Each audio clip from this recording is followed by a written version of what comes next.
시간 철로 역정 강의 15번째 시간으로 바알세불의 화살이라는 제목으로 하나님 말씀 증거하겠습니다. 철로 역정 강의 15번째 시간 바알세불의 화살이라는 제목으로 하나님 말씀 증거합니다. 신앙생활의 본격적인 시작은 하나님의 말씀을 순종하는 것에 있습니다. 다시 한번 말씀드립니다. 신앙생활의 본격적인 시작은 하나님 말씀에 순종하는 것에 있습니다. 내 삶에 분명 무언가 문제가 있다는 각성과 현실 인식이 문제를 해결하기 위하여 구원자를 구하기는 할지라도, 그러니까 내 삶에 분명 문제가 있어서 뭔가 문제가 있으니까 도움을 구할 만한 구원자를 구하는 자리까지 이끌지는 몰라도 그것이 신앙생활의 시작은 아닙니다. 문제 해결을 위하여 방법을 찾기 시작했고, 감사하게도 성령의 조명을 통해 성경에서 그 길을 찾았다고 하더라도 그것이 신앙생활의 시작은 결코 아닙니다.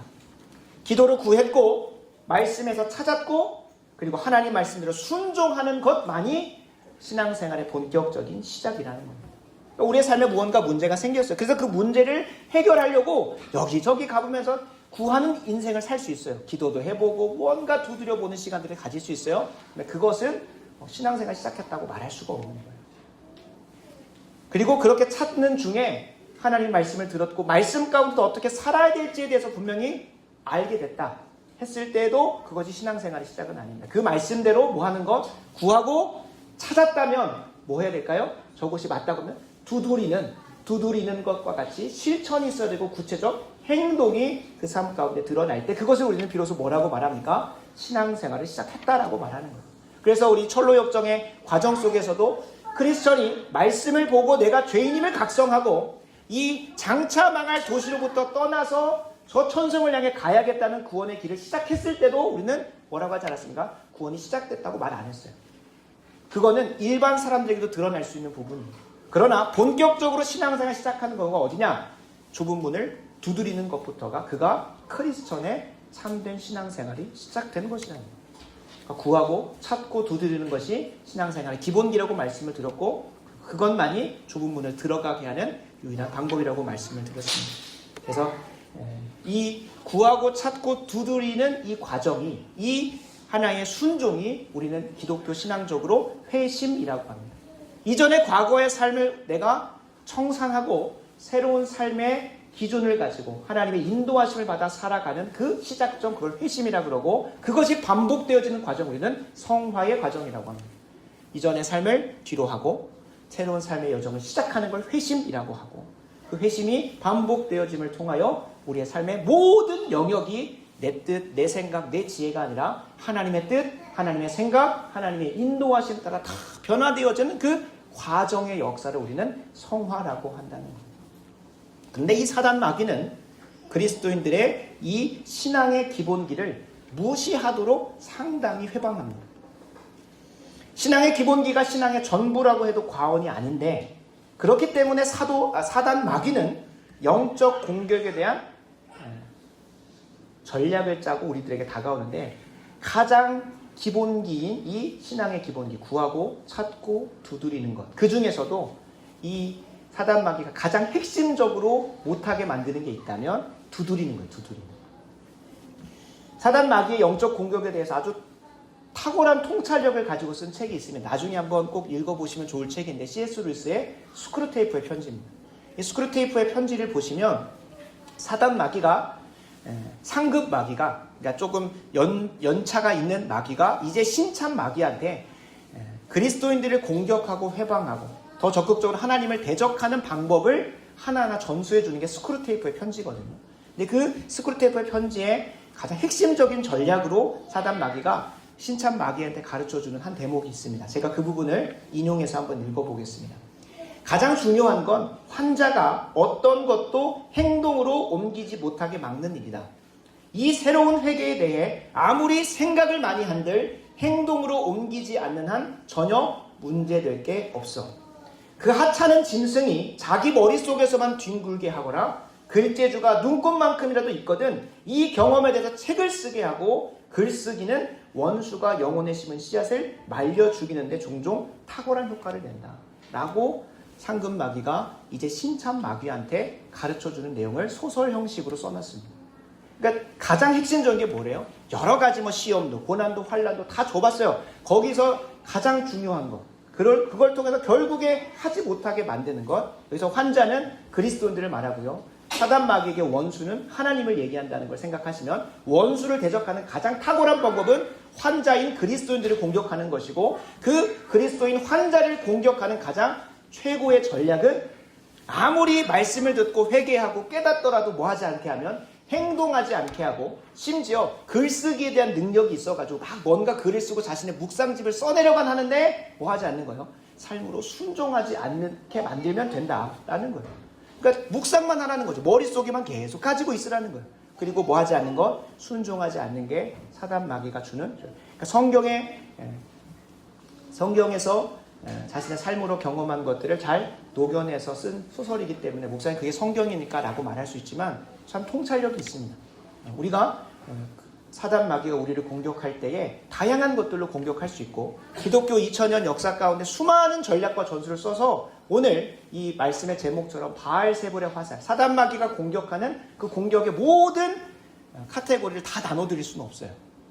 그러나 분명한 것은 사단 마귀가 핵심적으로 전달하고자 하는 것, 그것에 대해서 우리가 좀 주목하고자 한다는 겁니다.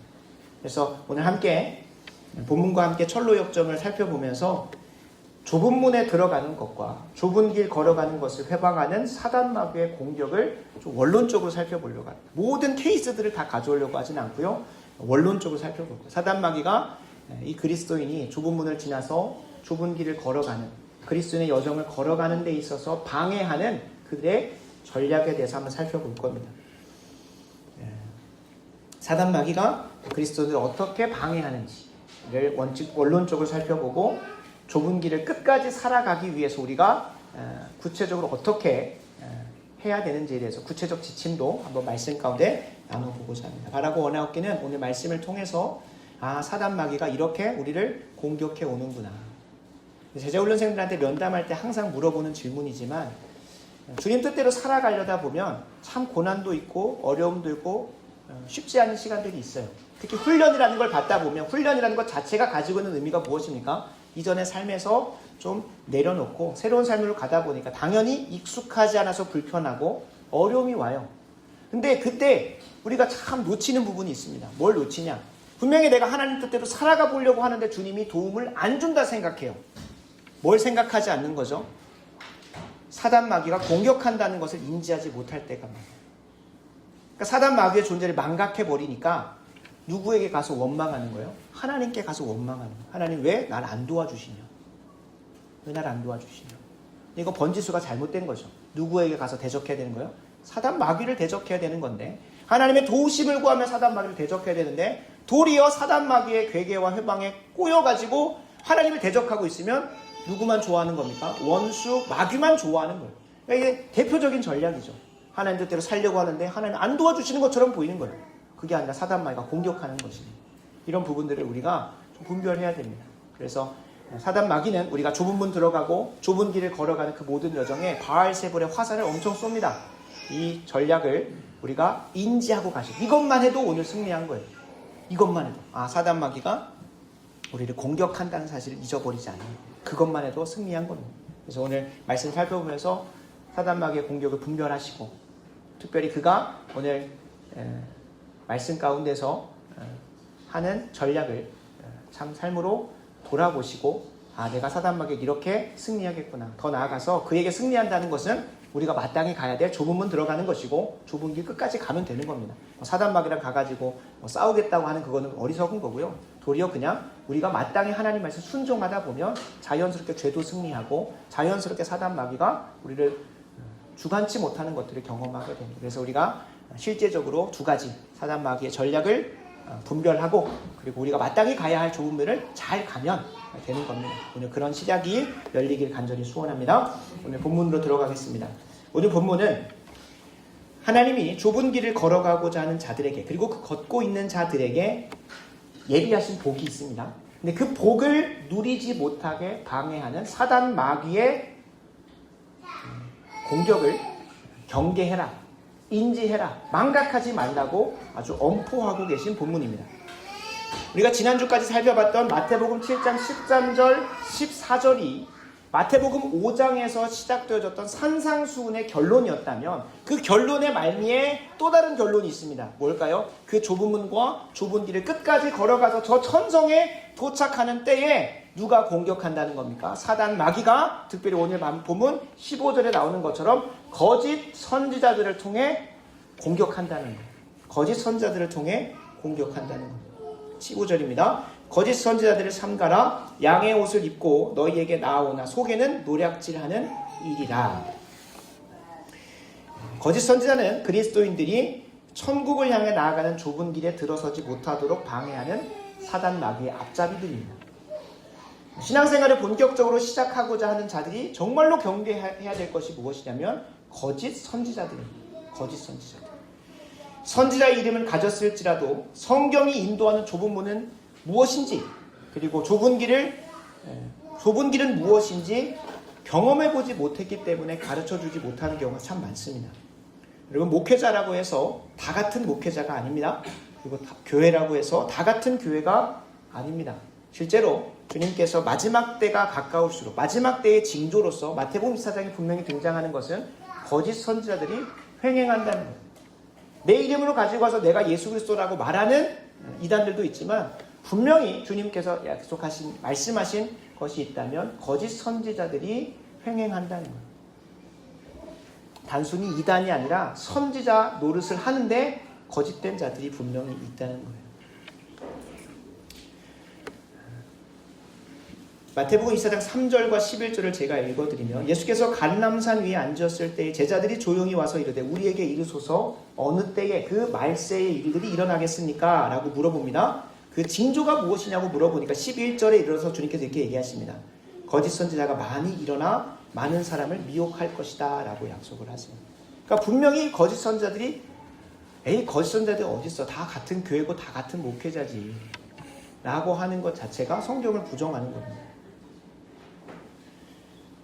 그래서 예수님은 거짓 선지자에 드러날 것이다 라고 말하고 끝나지 않으시고 오늘 본문 16절에 그들을 분별할 수 있는 법을 가르쳐 주십니다. 16절 제가 읽겠습니다. 그들의 열매로 그들을 알지니 가시나무에서 포도를 또는 엉겅퀴에서 무화과를 따겠느냐. 비유로 말씀하시고 나서 이어서 17절과 19절을 보시면 그들을 분별할 수 있는 구체적인 것은 열매다라는 것을 알 수 있습니다. 제가 말씀 읽겠습니다. 이와 같이 좋은 나무마다 아름다운 열매를 맺고 못된 나무가 나쁜 열매를 맺나니 좋은 나무가 나쁜 열매를 맺을 수 없고 못된 나무가 아름다운 열매를 맺을 수 없느니라. 아름다운 열매를 맺지 아니하는 나무마다 찍혀 불에 던져지느니라. 아멘. 아멘. 좋은 나무는 반드시 아름다운 열매를 맺을 수밖에 없습니다. 그리고 그것처럼 참 선지자는 하나님의 뜻에 합당한 열매를 맺을 수밖에 없습니다. 엄밀히 말하면 그 선지자가 맺는 게 아니라 하나님이 택한 그 선지자를 통해서 그에 합당한 아름다운 열매를 맺어내신다는 거예요. 선지자의 능력이 있는 게 아니라 선지자를 통해서 맺어내시는 거예요. 반대로 거짓 선지자는 당연히 그 열매를 맺을 수 없는 것이죠. 왜요? 누가 맺어주시지 않는 겁니까? 하나님이 그 거짓 선지자를 통하여서는 일을 하시지 않기 때문에 그런 겁니다. 그들은 종국에 어떤 일이 벌어집니까? 찍혀 불에 던져지는 형국에 거하게 됩니다. 안타까운 것은 이 거짓 선지자와 참 선지자를 분별하는 방법에 대해서 열매로 분별한다고 하니까 각자가 생각한 열매를 가지고 이분은 참 선지자구나, 저분은 거짓 선지자구나 라고 해요. 각자가 생각한. 거기마저도 뭐 해야 되는 겁니까? 성경의 기준을 가지고 참 선지자의 기준에 부합하시는 분이구나, 저기는 그 교회구나 라고 보는 거예요. 내가 듣기 좋은 말 해주고 내 귀를 간지러워 부분들을 긁어주는, 제가 저번에 말씀드리지 않았습니까? 간지러운 거 계속 긁어주다면 뭐나요? 피나는 거예요. 피나는 거예요. 그러니까 내가 듣고 싶은 말씀만 있는 대로 가는 게 아니라 정말로 성경적 기준에 비추어 보아서 참된 열매, 아름다운 열매를 맺고 있는지를 봐야 한다는 겁니다. 결론부터 말씀드리면 하나님이 참 선지자를 통해서 맺게 하시는 아름다운 열매는 무엇이냐면 하나님의 뜻대로 순종하는 것입니다. 하나님의 뜻대로 순종하는 것. 지금까지 산상수훈에서 계속 얘기한 게 뭡니까? 저 하나님께서 예비하신 복된 삶을 살기 위해서는 하나님께서 말씀하신 그 율법의 1.1획도 뭐 하지 못하고 지우지 못하고 감추지 못하고 하나님 말씀에 온전히 순종하는 것. 심지어 5장 20절에 보시면 예수님께서 이렇게까지 얘기하세요. 바리새인들이 지키는 그 의로운 수준보다 너희의 의가 더 높아야 천국에 이를 것이다 라고까지 얘기를 해요. 이거 무슨 말이에요? 아니 바리새인들은 배나 지옥 자식 만드는 거짓 선자들의 표본인데 왜 그들보다 더 의로워야 되냐고 말하시는 거예요. 근데 예수님께서 그 의도하신 바들을 보면 정말로 바리새인들은 10계명 중에 껍데기만 지켰어요. 껍데기. 살인하지 말라니까 다 살인 안 했는데요. 저 간음하지 않았는데요. 예배 자리 잘 지켰는데 그게 아니라 하나님께서 그 율법을 통해서 분명히 이야기하고 오신 그 의미와 의도대로 잘 순종했는. 그래서 말씀드립니다. 그냥 순종하게 만드는 게 아니라 철저하게 하나님 말씀에 순종하게 만드는 자가 참된 선지자인 겁니다. 실제로 계시록 말씀에 보면 우리가 저 천국 앞에 섰을 때, 저 심판대 앞에 섰을 때 주님께서 우리에게 물으시는 것, 계시록 20장 12절 13절에 죽은 자들이 자기 행위를 따라 책에 기록된 대로 심판을 받는다. 각 사람이 자기의 행위대로 심판을 받는다. 계시록 20장 12절 13절에 나와 있어요. 그러니까 참 선지자는 이제 예수님 믿었으니까 그렇게 안 살아도 됩니다 라고 말하는 거짓 선지자예요. 거짓 선지자. 반대로 바리새인들처럼 막 율법에 매여 있는 그런 자들로 갑니다. 제가 이제 여러분들에게 권하고 목회 여정 가운데 더 치밀하게 이끌어 가다 보면 하나님 말씀에 그냥 순종하는 수준이 아니라 목사님 그렇게까지 해야 됩니까? 라고 묻는 순간들이 올 거예요. 특히 제자훈련대는 참 많이 느낄 거예요. 목사님 그렇게까지 해야 됩니까? 근데 그렇게까지 해도 부족합니다. 그렇게까지 해도 부족해요. 우리가 바리새인들의 의보다 더 높은 의로 주님 앞에 설 수 있는 이유가 무엇일까요? 예수 그리스도께서 그걸 위하여 우리를 위해 죽으셨기 때문에 그렇습니다. 바리새인들이 지킬 수 있는 의는 어느 수준입니까? 인간이 할 수 있는 수준의 최고봉에 이르려고 노력을 했어요. 지금도 유대인들은 얼마나 열심히 구약의 율법대로 살아가는지 몰라요. 반대로 우리가 그 바리새인들의 의보다 더 높은 수준으로 하나님 말씀 순종할 수 있는 능력이 어디서 옵니까? 바로 예수 그리스도의 온전한 순종에 있다는 거예요.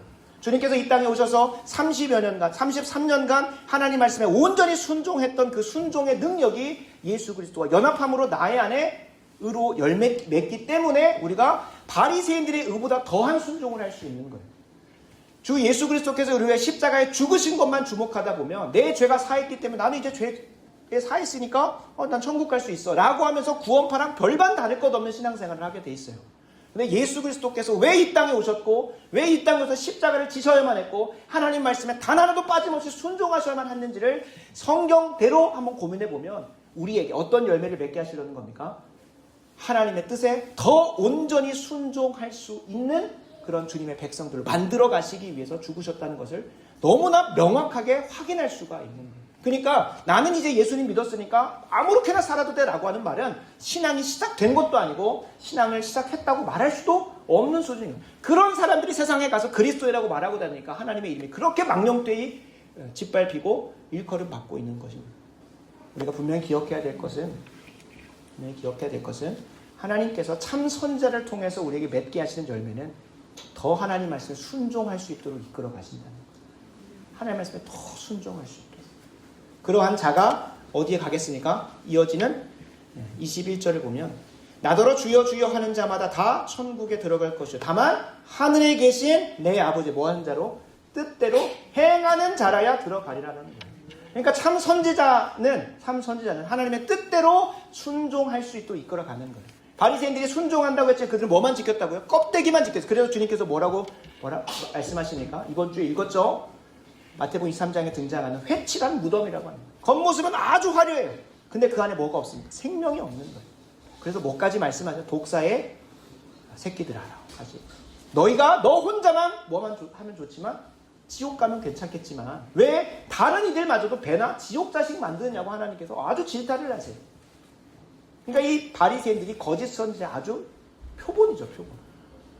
본인만 그 길을 가면 모르겠는데 본인만 22절, 23절에 나오는 것처럼 주의 이름으로 말씀도 행하고 주의 이름으로 선지자 노릇도 하고 주의 이름으로 놀라운 권능도 행하고 주의 이름으로 놀라운 축기 사역도 하는데 그들은 어떤 결과를 맞이합니까? 23절 불법을 행하는 자들아 라고 말하는 거예요.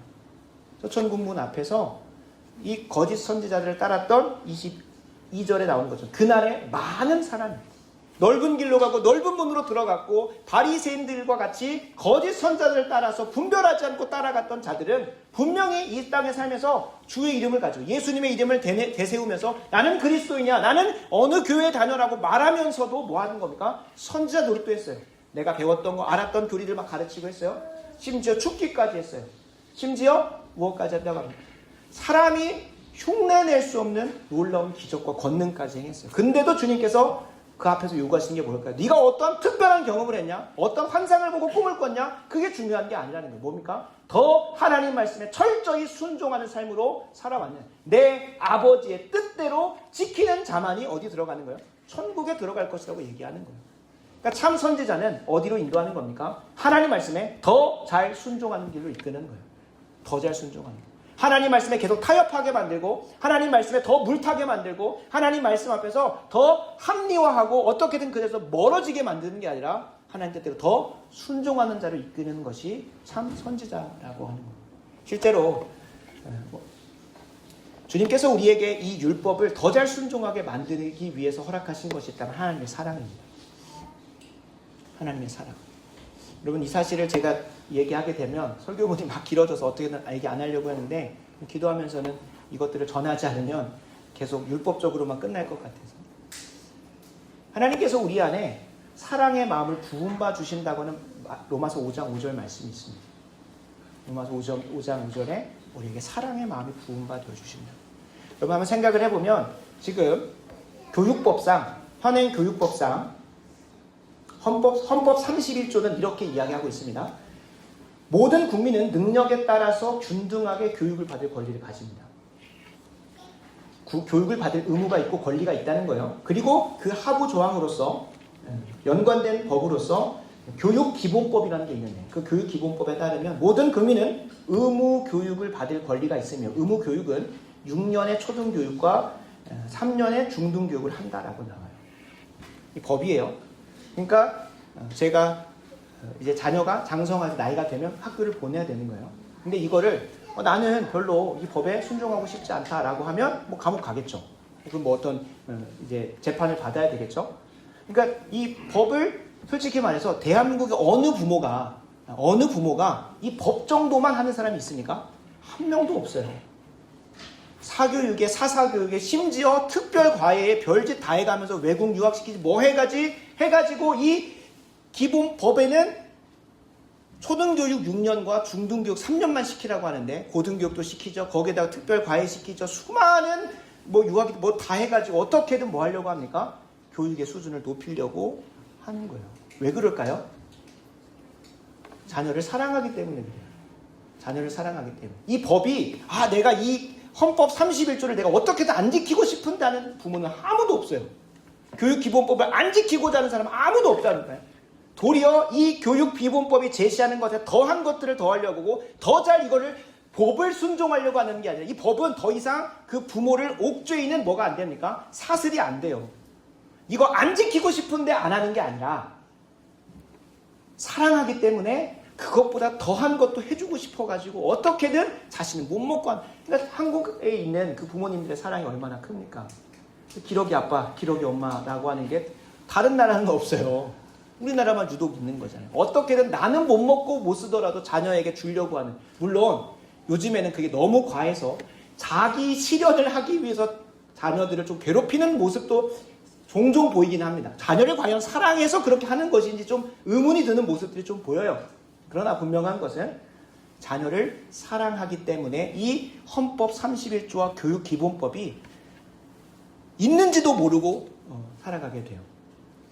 근데 우리 그리스도인의 삶이 그렇다는 거예요. 하나님을 사랑하는 마음이 부어지게 하시는 거예요. 주님께서. 그래서 더 이상 이 율법이 이전에는 우리를 올가매워. 이거 하면 안 되는데. 이거 해야 되는데 라고 하면서 그런 수준이었는데 하나님의 사랑의 마음, 하나님을 사랑하는 마음, 하나님이 나를 얼마나 사랑하시는지 내가 그 사랑에 보답하여서 하나님께 사랑을 표현하려고 하는 데 있어서 이 법으로는 표현할 수가 없는 것. 그 이상의 것. 그래서 주님께서 말씀하시는 게 뭡니까? 가늠하지 말라 했는데 본래 의도는 뭐라는 거예요? 가늠하지 않는 수준이 아니라 유곡을 품고 정욕을 품고 이성을 바라보지 말라고까지 더 엄격한 기준을 제시해요. 아니 예수님께서 우리에게 주신 구원과 복음이 더 엄격한 수준을 요구하고 있다니까요. 그게 어떻게 가능할까요? 우리는 그 수준이 아니죠. 어떻게든 더 가는 수준이 아니라, 심지어 좀 구체적인 예로는 이웃을 사랑하는 수준이 아니라, 나에게 어떠한 해를 끼쳤던 원수를 미워하지 않는 수준이 아니라 그를 사랑하는 수준까지도 만들어버리는 것이 하나님을 사랑하는 마음. 하나님이 날 사랑하는 마음, 하나님이 사랑하는 마음. 하나님을 사랑하고 하나님이 날 사랑하는 마음 때문에 뭐 하는 겁니까? 이 성경에 제시되는 것보다 더한 겁니다. 사도 바울이 그런 사람이지 않습니까? 순교 안 해도 됩니다. 순교 안 해도 돼요. 근데 그가 로마서 14장 7절 8절의 약속, 그 고백하는 거, 나는 사나 죽으나 주의 것이로다. 내가 이 생명의 복음을 전하는 일을 마치려면 나의 생명조차 아끼지 않겠다고 사도행전 20장 24절에 얘기하고 있어요. 그 고백 안에서 그가 나오는 겁니다. 많은 사람들은 너 거기 가면 죽어라고 5번에서 7번 정도 수많은 사인들이 와요. 사도행전 20장에서 21장에서. 근데 그는 그걸 뭐라고 여기고 갑니까? 이게 내가 꼭 가야 할 길이라고 생각하고, 그 순교와 열정과 열심이 어디서 나올까요? 율법을 어떻게든 지키려고 하는 걸까요? 아, 예수님이 요구하신 수준보다 내가 더 잘해서 특심으로 바리새인의 의보다 더 해야 되니까 내가 더 열심을 해서 내가 그렇게 하겠다가 아니라, 하나님을 사랑하는 마음, 하나님이 나를 사랑하시는 그 마음이 부어지니까 이 율법은 솔직히 말해서 당연히 이 율법을 벗어나가지고 악을 저지르면 안 되겠지만 율법이 요구하는 그 심층적인 의미대로 순종하면서 가는 거예요. 그러니까 주일 성수를 하자고 하니까 주일날 어떻게든 그냥 내가 내 삶을 어찌됐든 지켜야 되니까 11시에 딱 도착하겠다라고 오는 거는 한번 돌아봐야 되는 거예요. 여러분, 우리가 세상 사람들하고 교제하고 또 연애를 하고 하는 중에서도 그 사람하고 2시에 만나기로 했으면 어떻게든 딱 2시에 맞춰, 내가 어떻게든 내 개인의 프라이버시를 지키기 위해서 2시까지 딱 가야지라고 하는 사람은 모르겠습니다. 그걸 사랑한다고 말할 수 있을지, 그거는 빨리 좀 관계를 정리하는 게 더 바람직해 보일 정도죠. 그러니까 그 자리를 사모하고 사랑하고 원한다면 이 율법이 제시하는 기준은 뭐라는 거예요? 최소치라는 거예요. 최소치.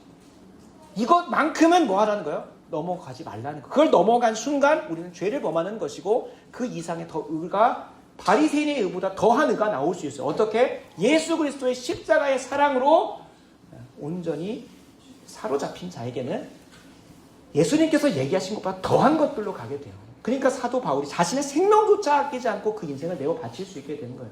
그러니까 사도 바울이 위대한 게 아니라 그걸 시작하게 하신 누가 위대한 겁니까? 하나님의 사랑이 부은 바 되어졌던 그 최초 원인자인 하나님이 위대하신 거죠.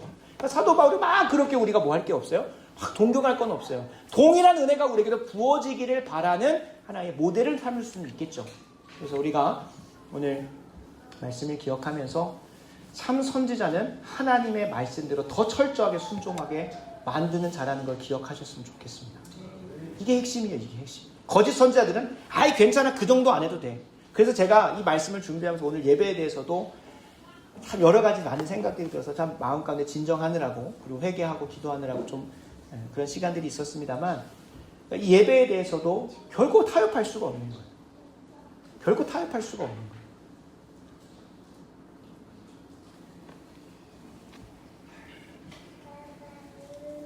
제가 원하는 대로 뜻이 안 이루어져서가 아니라, 하나님이 이 자리 가운데 예배 받으신다고 한다면 세상 대통령을 만날 때도 우리가 준비된 마음으로 몇 달 전부터 어떤 심사도 받고, 그 사람이 어떤 위해할 수 있는 여정은 없는지 막 점검하고, 그 당일날에도 몇 시간 전에 오셔서 대기하시고 뭐 하고 딱 시간 맞고 대통령 면담이나 회담이 끝나면 또 그 이상도 못하고 나오잖아요. 우리가 그런 열심으로 세상의 위정자도 그렇게 대우하는데 천지의 주제가 되시고 내 인생을 구원하신 그 하나님 앞에 그렇게 올 수 있느냐. 그래서 제가 계속 세근할 겁니다. 저는 참 선지자이기를 바라면서 그렇게 갈 거예요. 저는 나중에 많은 사람들을 지옥불로 이끌었던 거짓 선지자로 판별되지 않기 위해서, 누군가는 목사님 너무 율법주의적인 것 같습니다. 근데 몰라서 그런 말 하는 거예요. 하나님을 사랑하는 마음이 특심이기 때문에 어떻게든 더 주님 앞에 더 잘 순종할 수 없을까를 고민하는 속에서 이 예배를 세워가고 목회 여정을 이어가려고 하는 겁니다. 그래서 여러분들에게도 동일한 은혜가 임했으면 좋겠습니다. 참 선지자를 제가 참 선지자입니다라고 자부하려고 하는 게 아니라, 저도 그 자리로 가려고 힘쓰는 것처럼 여러분들 또한 참 선지자를 찾아서 구하고 찾고 두드리는 과정 속에 있을 텐데, 그 여정에 함께 하셨으면 좋겠다는 거예요.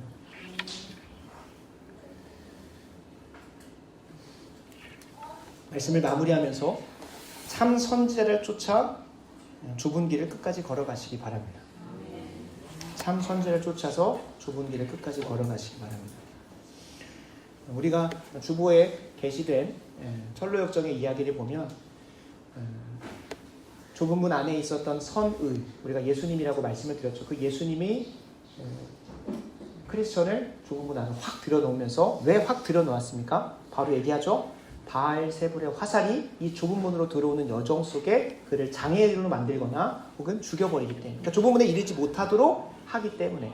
그래서 수많은 철로역정의 해설자들이 이 바알세불의 화살, 좁은 문으로 들어오지 못하게 만들고 좁은 길에 들어가더라도 반신불구를 만들어 놓는 바알세불의 화살을 무엇이라고 여러 가지 해석하냐면, 제가 많이 참고하는 회복의 교회 김민호 목사님의 설교를 보면 5가지로 정리를 해요. 이거가 사단 마귀의 여러 가지 전략 중에 하나라는 거예요. 근데 이걸 다 기록해놓고 마저 하는 것도 중요하지만 내가 지금 마주하고 있는 것이 무엇인지를 잘 한번 분별해 보셔야 돼요. 이 5가지는 하나의 케이스예요. 케이스고 실제적으로 스크루테이프 편지를 읽어보셔도 좋고, 아니면 한번 공동체 교제 가운데서 한번 그것들을 분별해 보셔도 좋겠습니다. 5가지 예를 들어드리면, 고난에 대한 두려움과 의심을 줍니다. 저 길을 가면 고난이 올 거고 그것에 대해 두렵고 이 길 가는 게 맞을까 의심을 준다는 거예요. 2번째, 낙심하는 마음을 줍니다. 이 바알세불의 화살들은. 3번째, 자기 의와 같은 거짓된 좁은 문으로 향하게 한다는 거예요. 그러니까 바리새인들과 좀 비슷하겠죠. 4번째, 은혜를 구하고 찾고 두드리는 일을 게을리하게 한다는 거예요. 5번째, 롯의 처와 같이 세상에 대한 미련에 끌리게 만듭니다. 그러니까 이거는 그냥 김민호 목사님이 본인의 목회적 상황 가운데서 그렇게 적용을 하는 거예요. 그러니까 바알세불의 화살이 다양하게 적용할 수 있는 거예요. 그 좁은 문으로 못 가게. 그리고 오늘 본문에서는 그 대표적인 예로 누가 등장하는 겁니까? 거짓 선지자를 삼가라고 얘기하시는 거예요. 거짓 선지자. 실질적으로 신앙생활 시작하는 데 있어서 참 선지자 못 만나면 어디 가는 거예요? 계속 이단처럼 계속 다른 길로 가는 거겠죠. 그래서 참 선지자를 쫓아서 좁은 길을 끝까지 걸어가시라는 거예요. 그러니까 우리에게 정말로 가장 먼저 기도해야 될 것은 내게 좋은 교회 주시고 좋은 목회자 달라고 기도하는 게 정말로 가장 먼저 돼야 돼요. 왜냐하면 목회자 잘못 만나고 교회 잘못 만나면 내가 십수년간 수고했음에도 불구하고 나는 넓은 문 넓은 길 가고 있을 수도 있다는 거예요. 신앙생활의 시작점에서 좋은 교회와 좋은 목회자를 만날 수 있도록, 그것을 만나는 것 자체가 은혜고, 물론 그것이 어느 때라도 만나는 것이 가장 은혜인 겁니다. 그래서 말씀 마무리하면서 말씀드렸다시피 참 선지자를 쫓아서 좁은 길을 끝까지 걸어가려고 힘쓰시기 바랍니다. 좁은 문 들어가는 3박자 있다고 신앙의 기본기 구하고 찾고 두드리는 겁니다. 그러니까 좋은 목회자를 세워주시고 또 좋은 교회가 될 수 있도록 간절히 구하는 거예요. 그리고 말씀 가운데서 찾아서 분별하시고 이제 뭐 해야 됩니까? 여기까지는 잘해요. 구하고 찾는 건 열심히 합니다. 또 어디는 안 할까요? 두드리는 건 안 해요. 뭘까요? 순종하지 않는 거예요. 거짓 선지자들을 분별해야죠. 근데 계속 그 분별만 하고 있으면 안 돼요. 구하고 찾았으면 하나님께서 분명히 아름다운 열매들을 맺어주는, 아름다운 열매의 기준이 뭐라고 했죠? 하나님 말씀에 더 철저히 순종하게 하고 하나님 경외할 줄 알게 만드는 자로 이끌어가는 표지가 분명히 드러난 참 선지자라고 한다면, 구하고 찾았습니다. 말씀 가운데서 말씀으로 분별해가지고 좋은 목회자다 혹은 좋은 교회다 라고 찾았다면 이제는 뭐 해야 될까요? 두드리셔야 되는 거예요. 사단 마귀가 가장 좋아하는 방법, 찾고 구하기는 하는데 뭐 하지 않게 하니까? 순종하지 못하게 만드는 거예요. 여러분, 기도만 하고 느낌과 감정, 직관에 따라서 사는 삶으로 빠지시면 안 됩니다. 기도만 열심히 하는 분들이 있어요. 거기다가 말씀을 가지고 많은 경우 기도 많이 하면은 그래도, 물론 그것도 좀 조심스럽지만 말씀만 많이 파가지고 이성적인 판단만 열심히 하는 사람이 있어요. 근데 여러분, 조심스럽지만 말씀을 가지고 판단을 하더라도 그것이 결코 하나님이 기뻐하시지 않는 것일 수 있다는 걸 기억하셔야 돼요. 무슨 말이냐면 우리가 믿음으로 하지 않는 것은 다 죄래요. 무슨 말이냐면 기도하면서 하나님 말씀에 분별하고 순종하는 것이 믿음인데 그 중에 하나라도 결여되고 빠지면 기도만 많이 하다 보면 주관주의와 신비주의로 빠지기 쉽습니다. 내가 가지고 있는 어떤 감정이나 생각이나 그것이 마치 하나님 뜻인 것 마냥 사는 사람들이 있어요. 기도만 열심히 하는 사람들. 그걸 어디에서 찾아야 됩니까? 말씀 안에서 기준 삼아서 찾아야 되는데 기도 안 하고 말씀만 찾는 사람들은 뭐 하게 되냐면 그 말씀을 가지고 성령의 조명을 받는 게 아니라 이성적 판단만 해요. 아니 말씀에 있잖아 라고 하면서 누구처럼 가는 거예요. 바리새인처럼 되어져 가버리는 거예요. 그래서 이성적인 판단을 그러니까 이성적인 판단하기 너무나 쉽습니다. 우리가 이미 알고 있는 말씀 안에서 이렇게 하면 되지 라고 판단하기가 너무 쉬워요. 근데 그때 꼭 결여되면 안 될 게 있다면 무엇일까요? 기도라는 거예요. 기도. 이전에 한번 성공한 경험이 있어요.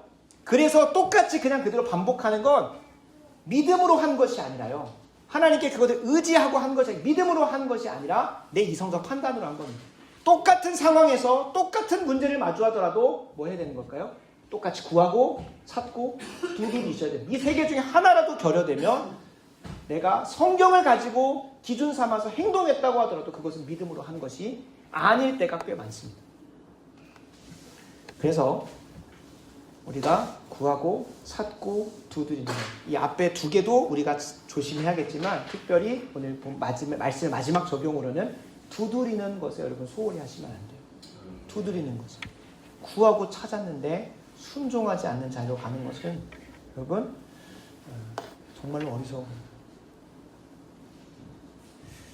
특별히 이 참 선지자가 분별이 되었다면 두드리라고 했잖아요. 특별히 앞으로 이제 한 10주간에 걸쳐 11주간에 걸쳐서 그 구하고 찾는 그 기준점 이 말씀에서 찾는다고 하는데 내 마음대로 성경을 봐가지고 내가 기준점 삼아가지고 선지자도 마음대로 판단하고 내 일상의 삶의 선택도 내 마음대로 선택하는 경우가 많습니다. 그래서 이 말씀에서 찾는 것에 바른 기준을 세우는 10계명 강의를 진행을 할 텐데 그것을 시작하기에 앞서서 여러분 제가 염려되는 부분들이 있어서 좁은 문과 좁은 길을 찾아가는 그 과정 속에 이걸 꼭 기억하셨으면 좋겠습니다. 말씀 서두에 나눴던 것처럼 좁은 문과 좁은 길을 걸어가라고 하니까 지금 내 매일의 삶은 너무나 평탄한 길이라고 착각하기가 쉬워요. 나는 지금 좁은 길 안 가고 있지. 좁은 문 안 가고 있지 라고 생각을 할 수 있어요. 안 가고 있을 수 있죠. 근데 거기서 어디로 묵상이 되고 연결이 되냐면 꼭 좁은 길 가라고 하니까 내가 지금 있는 이 자리 가정에서 학교에서 일터에서의 삶에서 좁은 길을 가려고 하는 게 아니라 무언가 새로운 도전을 하려고 한다는 거예요. 무언가 새로운 도전. 사도 바울이 고린도 교회에 있었던 이혼의 문제를 해결할 때 그 이혼이 합당해 보이는 그 가정에게 이렇게 권면을 해요. 3번을 강조해서 권면하는 게 뭐냐면 현재 부르신 그 자리에서 하나님과 함께 거하는 것을 먼저 실천하라고 해요. 현재 부르신 그 자리에서. 우리가 이번에 읽었던 느헤미야도 내가 어떻게든 저 예루살렘 성벽 가서 빨리 고쳐야 되는 데가 아니라 내게 보내어진 술 맡은 관원의 자리에서 충성되게 임하다가 주님께서 보내시는 때가 있는 거예요. 요셉과 다윗도 똑같습니다. 본인에게 맡겨진 가정에서 막내의 역할, 보디발의 집에서의 가정총무의 역할, 내가 여기 있을 사람이 아닌데 내가 이거 하면 안 되는 데가 아니라 이미 그 보내신 자리에서 하나님이 감당하게 하시는 충성된 좁은 길이 무엇인가를 한번 깊이 고민해 보셔야 된답니다. 아니 내게 맡겨진 것도 잘 못하는데 오늘 맥체인 성경께 본문에 나오는 것처럼 5달란트 주어졌으면 5달란트 있는 자리에서 10달란트 있는 사람 부러워하지 마시고 5달란트 있는 그 자리에서 이걸 가지고 충성되게 남겨야 착하고 충성된 종아 네가 적은 일에 최선을 다했으니 이제 너에게 더 많은 것을 맡기고 그 다음 단계가 있다는 거예요. 그러니까 이거는 마태복음 25장은 주님의 심판대 앞에서 하는 말이기도 하지만 당장 우리 매일의 삶에서 경험하는 종말과도 관련된 거예요. 내가 오늘의 이 이직을 해야 되는가? 내가 어떠한 삶을 선택해야 되는가 할 때도 그때도 내가 맡겨진 그 자리에서 충성되게 내게 허락된 걸 잘 감당했는가? 이게 우리가 좁은 길을 묵상할 때 도전해 봐야 되는 거예요. 가정에서 아버지의 역할, 어머니의 역할, 남편의 역할, 아내의 역할, 자식의 역할 잘했는지 거기에서 성경 말씀대로 내가 하나님이 기뻐하시는 대로 자녀 노릇 세상의 기준에 보아서는 자녀 도리 했을 수 있어요. 근데 더한 것을 나에게 요구하고 계시진 않은지 한번 깊이 돌아보는 거예요. 일터에서 세상에서 요구하는 계약 조건은 무엇입니까? 그냥 뭐 몇 시에 출근해서 몇 시에 퇴근하고 일과만 잘 마무리하고 하면 되는 거예요. 근데 그것에 더 나아가서 내게 맡겨진 것보다 더한, 나는 사장과 계약을 했지만 하나님이 나를 이곳에 보내신 목적이 있고 뜻이 있기 때문에 나는 이 자리에서 사람에게 충성하는 게 아니라 하나님께 충성하는, 이걸 잘못 적용해가지고 그냥 하나님께 충성하는데 사람이 내 눈치 안 보고 내 마음대로 한다, 그렇게 하라는 게 아니라 하나님께 충성하니까 사람에게서 계약한 건 당연히 해야 되는 것이고 그것에 더하여 내가 이 일터에서 좁은 길을 걸어가야 되는 것은 없겠는가 라는 걸 한번 깊이 고민해 봐야지, 아, 이곳은 내가 걸어가야 될 좁은 길이 아니야 라고 하면서 새로운 것만 쳐다봐요. 그거는 상당히 뭐한 종일까요? 악하고 게으른 종이고 불충한 종이라는 거예요. 좁은 길, 좁은 문을 앞으로 11주간에 걸쳐서 계속 분별해 갈 겁니다. 그래서 그 과정 속에서 내게 맡겨진 자, 교회 안에서도 내게 맡겨진 직분과 내게 맡겨진 역할들을 내가 잘 감당하고 있는가를 돌아보셔야 되는 거예요. 내게 맡겨진 그 위치와 자리에서 이걸 더 잘 감당할 수는 없을까? 그걸 깊이 고민하는 것이 좁은 길, 좁은 문이라는 거예요. 그것에 충성되게 감당했을 때 요셉에게 있어서는 항상 가는 곳곳마다 총무였거든요. 관리하는 직이었어요. 가정에서 막내였지만 야곱이 요셉에게 뭘 명령합니까? 가서 형들이 들판에서 양을 잘 치고 있는지 보고 오라는 거예요. 그들을 관리가, 나이는 어리지만 그 아버지가 그 아이에게 맡겼던 역할은 총무의 역할이었던 거예요. 그걸 잘 관리하고 그들이 잘하고 있는지를 관리 감독하고 오라는 거예요. 그것에 충성되게 감당했더니 어디로 갑니까? 보디발의 집으로 가는 거예요. 보디발의 집에도 똑같이 관리 감독하는 역할로 가요. 거기서는 막내는 아니더라도 높은 곳에 올라가서 보디발의 집의 종들을 관리하는 자리를 가는 거예요. 그 다음 자리가 어디입니까? 보디발의 집에서 충성되게 감당했더니 그 다음 자리인 감옥으로 가요. 점점 더 악한 곳으로 가는 것 같지만 하나님께서는 그를 훈련시키시는 거예요. 보내어진 그 자리에서 또 본인의 소명대로 관리 감독하죠. 간수들이 키를 맡깁니다. 관리 감독하는 거죠. 어디만 바뀝니까? 그래서 하나님께서 첫 번째 단계, 두 번째 단계, 세 번째 단계 잘 감당했더니 어디로 보내시는 거예요? 다음 단계로 보내시는 거예요. 다음 단계인 애굽을, 그리고 이스라엘 백성들을 관리 감독하는 총무의 자리. 이름만 다를 뿐이에요. 직함의 이름만 다를 뿐이에요. 가정에서는 막내, 보디발의 집에서는 가정 총무, 감옥에서는 열쇠 맡은 자, 그 다음에 애굽에서는 가정 국무총리가 될 뿐입니다. 똑같은 역할을 감당해요. 내게 맡겨진 것. 어떻게 하면 여기에서 하나님이 기뻐하시고 선하시고 원하시는 뜻대로 한번 해볼 수 있을까를 고민하는 중에 충성했던 거예요. 그래서 여러분들에게 도전 드립니다. 내게 맡겨진 자리, 이미 내게 허락된 자리들을 더 잘 순종해 보려고 노력하시라는 거예요. 내게 이미 맡겨져. 그것도 제대로 못하면 하나님이 다음 것 허락지 않으십니다. 그래서 한번 돌아보세요. 오늘 소그룹 시간에 나누겠지만 가정에서 내게 맡겨진 일을 하나님이 기뻐하시는 뜻대로 좁은 길 걸어가고 있는가? 내 일터에서, 내 학교에서 과연 그런 삶을 살고 있는가? 세 번째로, 너무나 간과하기 쉽지만 우리 교회 안에서 내가 과연 내게 맡겨진 직임을 잘 감당하고 있는가? 내 충성되게 하나님의 뜻대로 좁은 길을 걸어가고 있는가? 이것에서 충성되게 잘하면 성경적 원리가 그렇습니다. 하나님께서 그 다음 것, 더 많은 것을 맡기시고 주인의 즐거움에 참여하게 하신다는 것. 이 사실을 기억하셔서 그 은혜가 우리 모든 더 좋은 사람께 성도님들에게 누려지기를 간절히 소원합니다. 그래서 이 땅에서도 좁은 문 좁은 길 걸어가시고 저 천국 앞에서 주님이 우리에게 불법을 행하는 자들아, 이 악한 자들아 라고 하면서 울며 슬피 이를 갈아라 라고 말씀하시는 게 아니라 저 천국에 두 팔 벌려 착하고 충성된 종아, 네가 이 땅에서 참 고생 많았다, 이제 내 품에 안겨 참된 안식과 쉼을 누려라 라고 하는 그 칭찬받는 우리 모두가 되길 간절히 소원합니다. 이를 위해서 11주간 좁은 길을 걸어가라 라는 시리즈를 진행하게 됩니다. 그래서 이 10계명 강해를 통해서 내가 기도는 했는데 말씀에서 찾는 그 과정 속에서 내 생각과 뜻과 지혜나 내 이성적 판단이 들어간 것은 없는지 한번 잘 분별해 보시고 그 다음에 어디로 가야 됩니까? 거기서 끝나면 안 됩니다. 아, 10계명 강해 끝났구나. 주기도문 강해도 했는데 하여서 끝나는 게 아니라 어디로 가야 돼요? 두드리는 자리로 가야 되는 거예요. 두드리는 자리. 그 자리까지 순종하는 저와 여러분에게 간절히 소원합니다. 기도하겠습니다. 아버지 하나님, 우리에게 일평생 붙잡고 갈 귀한 말씀 허락해 주신 것 감사합니다. 오늘 말씀을 통해 신앙생활에서 경계하고 조심해야 할 것이 무엇인지 깨닫게 하신 것 감사드립니다. 하나님 말씀에 순종하지 못하도록 해방하는 사단 마귀의 괴계를 분별할 수 있게 하여 주시옵소서. 특별히 양의 탈을 쓰고 죽음으로 이끌어가는 거짓 선지자를 성령의 조명으로 분별하는 안목을 주시옵소서. 이를 위해 구하고 찾고 두드리는 삶을 훈련하게 하여 주시옵소서. 더불어 좁은 길을 계속 걸어갈 수 있도록 앞으로 11주간 진행되는 십계명 강해 가운데 은혜 부어 주셔서 그리스도인이라면 마땅히 고백해야 할 사도신경, 마땅히 갈망해야 할 주기도문, 마땅히 살아내어야 할 십계명을 보물로 여기지만 말고 두드리는, 누리는 은혜가 우리 모든 교우들에게 있게 하여 주시옵소서. 말씀대로 살아내게 하실 예수님의 이름으로 간절히 기도드리옵나이다. 아멘. 아멘.